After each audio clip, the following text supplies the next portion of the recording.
Welcome to the 2020 IARBC Annual Conference, and thank you for joining us. It's kind of bittersweet, bitter in the sense that we are unable to meet in person, not enjoying fellowship and worshiping together. And I kind of have a sentiment of that John did in 2 John verse 12. He said, though I have much to write to you, I would rather not use paper and ink.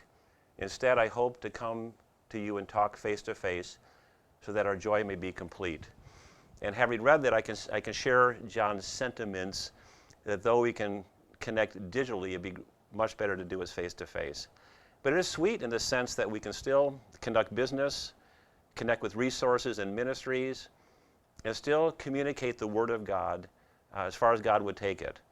And it made me think of Paul in Philippians chapter 2, where he was confined to a Philippian jail. And I think he was concerned that the Philippians were worried that the Word of God was bound like he was bound. In a sense, he was under a quarantine, imprisoned, and yet he wrote a letter, communicated via a letter, and actually told them, he said, I want you to know, brothers, that what has happened to me had really served to advance the gospel, so that it has become known throughout the whole imperial guard and to all the rest that my imprisonment is for Christ.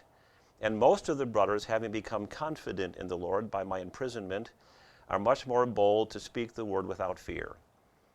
It's amazing how far God might take these online broadcasts, far beyond we could even think. So I am disappointed, but confident that God's going to use this to be a blessing to many people.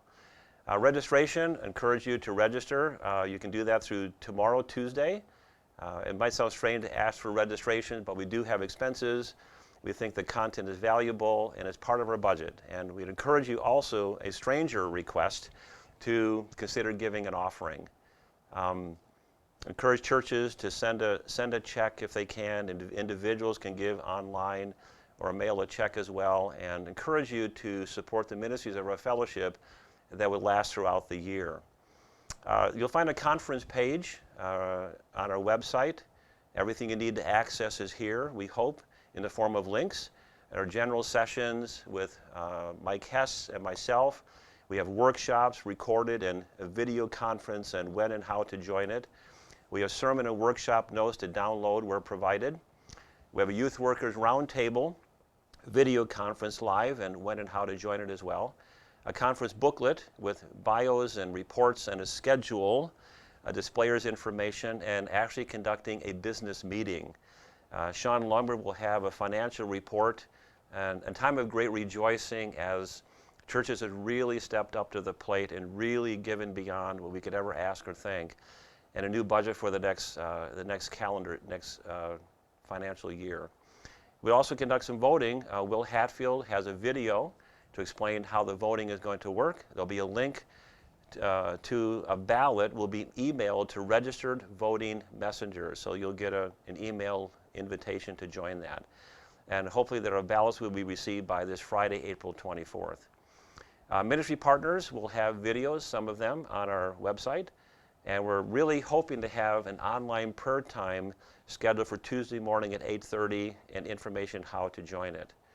We have a full schedule, if you will, with the desire to do as much as we can to make this a meaningful time together, even though it's done electronically. I really miss seeing you, but you've already experienced that in your churches, and so we're going to trust that God's going to use this for His glory. Just a quick thank you to the speakers, the workshop leaders, the Council of 10, Brenna Capon, Sadie Hadding, and Janelle Logeman for working behind the scenes with planning and websites and graphics and technology things, so appreciate their work behind the scenes. Those that help with recording, the displayers, our ministry partners, as is Faith, the Camp, Alpha Women's Center, and Brotherhood Mutual. A special thanks to Will Hatfield and Sean Lumberg for the extra work that they have done to help make this possible. They've been a great help to me. I just appreciate their passion for the ministry. And of course, thank you for joining us for this online annual conference. We're asking God to bless, use this ministry to help us to thrive together, building healthy churches. God bless and enjoy.